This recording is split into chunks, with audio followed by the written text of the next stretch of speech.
ईशिता और सिम्मी में हुई बहुत ही बड़ी अनबन और रमन को आया बहुत ही ज्यादा गुस्सा। जी हाँ दोस्तों बताऊंगा, लेकिन वीडियो में आगे बढ़ने से पहले अगर चैनल पे नए हो तो चैनल को सब्सक्राइब कर लीजिएगा और बेल नोटिफिकेशन को भी ऑल पर प्रेस कर लीजिएगा। चलिए वीडियो को स्टार्ट करते हैं। जी हाँ दोस्तों, आपको बता दें रूही जो होती है निखिल को देख कर आई होती है तो बहुत ही ज्यादा रो रही होती है। तो सारे लोग उसको संभाल रहे होते हैं, कहते हैं रूही तुम चिंता मत करो और अच्छा हुआ कि तुम्हारा गलत इंसान से साथ छूट गया है और अब तुम एक बार फिर से आजाद हो गई हो और तुमने अपने पापा के खिलाफ इतना बड़ा कदम उठाया, तुम्हें अपने पापा से माफी मांगनी चाहिए और ईशिता माँ से भी अपने माफी मांगनी चाहिए। आर्या और अदी वगैरह कहने लगते हैं और सारे लोग जो कि रूही को गले से लगा लेते हैं और कहते हैं मैं परेशान होने की कोई भी जरूरत नहीं है। दूसरी तरफ क्या होता है दोस्तों, रमन रूम में बैठा होता है, तब तक ईशिता आ जाती है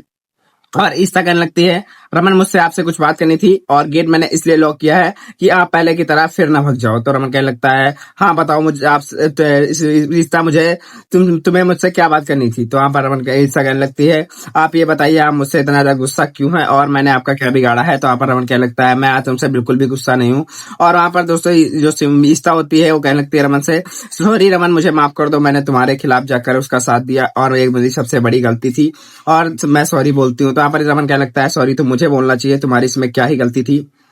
तो यहाँ पर रमन और ईशिता में ऐसे अनबन हो जाती है और यहाँ पर ईशिता माफी मांग लेती है रमन से। रमन कहता है ठीक है कोई बात नहीं और रमन भी ईशिता से माफी मांग लेता है, कहता है मैं अपने बच्चों की इतना ज्यादा ख्याल रखता हूँ जो भी क्या अपने बच्चों के लिए क्या था और मैं तो अब सब कुछ भूल ही गया था, इतना ज्यादा मुझे गुस्सा आ गया था और रूही ने मेरे खिलाफ जाकर ये सब किया, मुझे बहुत ज्यादा बुरा लगा। और वहां पर ईशिता कहने लगती है तुम आपसे जब मैंने उस दिन लगाने को कहा था काटा तो आपने आलिया को क्यों मैसेज कर दिया था, आलिया ने मुझे सब कुछ बताया और मेरा हाथ पहुंचा था, मैं तो सिर्फ ड्रामा कर रही थी। तो वहां पर रमन कहने लगता है मतरासा मुझे पता था तुम ड्रामा कर रही हो, इसी वजह से मैंने आलिया को मैसेज कर दिया कि तुम्हारा कांटा लगा दे और इसी वजह से मैंने कांटा खुद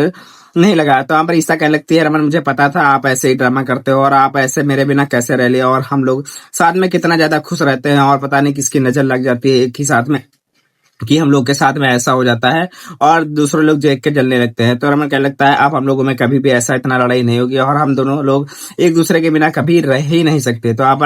जो ईशिता होती है कहने लगती है हाँ रमन ये तो बात सही है और मुझे भी तुम्हारी बहुत याद आती थी लेकिन तुम बोलते ही नहीं थे और मैंने तो आपसे बात करने की कई बार कोशिश भी की लेकिन तुम इतना ज्यादा गुस्सा हो गए थे तो आप बोल ही नहीं रहे थे। तो रमन कहने लगता है सॉरी ईशिता मुझे माफ कर दो और अब आगे से मैं ऐसा कभी भी नहीं करूंगा। तो ईशिता कहने लगते हैं ठीक है आगे से आप ध्यान रखना और मैं भी सॉरी मांगती हूँ आपसे, आगे से मुझसे भी ऐसी इतनी बड़ी गलती नहीं होगी। दूसरी तरफ क्या होता है सारे लोग सो के उठे होते हैं, बाकी आपको बता दें रूही भी उठी होती है सो के। तो वहां पर ईशिता कहने लगती है रूही क्या हुआ और रूही बहुत ही ज्यादा रो रही होती है, कहती है ईशिता माँ मुझे निखिल की याद अभी भी आ रही है, निखिल मेरे साथ ऐसा कैसे कर सकता है और निखिल ने तो मेरे साथ बहुत सारे वादे किए थे और उसने वो सारे वादे तोड़ दिए और बहुत ही ज्यादा रोने लगती है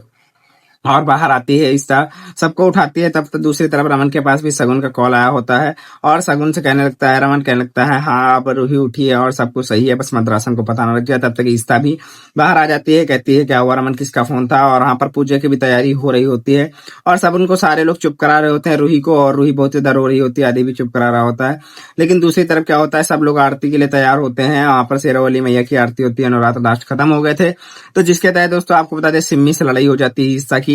और जब सब ईशिता बुलाने जाती है अनिन्ना को तो वहां पर सिम्मी और गिफ्ट लेकर आई होती है ईशिता और कहने लगती है ये अनिन्ना के लिए। तो सिम्मी कहती है इसकी कोई भी जरूरत नहीं है ईशिता, दिखावा तुम मत करो और मेरी बेटी के लिए तुम ना ही अब दिखावा करो, ज्यादा ही बेटर है, इसकी अनिन्ना का कोई भी जरूरत नहीं है और अनिन्ना अब इस पूजा में भी नहीं आने जाने वाली है और पूजा के लिए उसे कुछ भी नहीं चाहिए। तो अब ईशिता कहने लगती है ऐसा क्यों बोल रही हो सिम्मी और पता है मुझे कि तुम मुझसे गुस्सा हो लेकिन तुम मुझसे गुस्सा हो और इस घर के परिवार के बच्चों पर तुम क्यों गुस्सा निकाल रही हो और उससे पूजा में क्यों नहीं आने दोगी, उसका तो कंचन पूजन होना है। तो यहाँ पर दोस्तों सिम्मी कहने लगती है नहीं उसकी कोई भी पूजा नहीं होगी। तब तक दूसरी तरफ क्या होता है आपको बता दे जो परम होता है वो कहने लगता है ईशिता जी क्या हुआ और फोन करके सारी बातें पूछता है। उसके बाद आता है तो वहां पर ईशिता कहने लगती है अनिन्ना को भेज दो जाके परम और सिम्मी से एक बार बात करो, सिम्मी मुझसे गुस्सा है। और पूजा में सारे लोग आ चुके होते हैं, पीहू की फ्रेंड भी आ गई होती है, सारी नौकन्या हो गई होती है, तब भी ईशिता रुकी हुई होती है। उसके बाद सब पूजा करने को पंडित जी स्टार्ट करने को बोलते हैं तो पूजा स्टार्ट कर देती है। वहां पर दोस्तों क्या होता है आपको बता दे जब पूजा स्टार्ट हो जाती है तो वहां पर अनन्या को परम के लिए नहीं भेज देते हैं और कहने लगते हैं सिम्मी से कि परम सिम्मी से कहता है कि अनन्या को भेज दो चलो अनन्या। तब तक सिम्मी को आग लगाने के चक्कर में नीचे लेकर जाता है लेकिन वहां पर बहुत ही ज्यादा बवाल हो जाता है। देख लेता है कि वहां पर जो सिम्मी होती है और सिम्मी के जो अनन्या को लेकर जाती है ईशिता पूजा स्टार्ट कर चुकी होती है और सिम्मी को बहुत ज्यादा गुस्सा आ जाता है और कहती है मैं गलत ही थी, मैंने सोचा था मेरी बेटी का कोई भी इंतजार करेगा लेकिन कोई भी इंतजार करने वाला नहीं था और ये बात मैं बहुत ही वगैरह सोच दिया मैं अपनी बेटी का पूजा खुद से करूंगी और आप तो मेरा साथी मत दो। तो जो ईसा की सासू माँ होती है बहुत ज्यादा गुस्सा होती है सिमी पर और कहती है ऐसे ऐसे ही बोलने दो ईसा, तुम कोई भी टेंशन मत लो। बाद में दोस्तों बताऊंगा आगे की भी कहानी है, लेकिन वीडियो में अगर नए हो तो वीडियो को लाइक जरूर कर दीजिएगा, अगर नहीं कर रखा चैनल को भी सब्सक्राइब कर लीजिएगा। मिलते हैं नए एपिसोड के साथ। Thanks for watching now.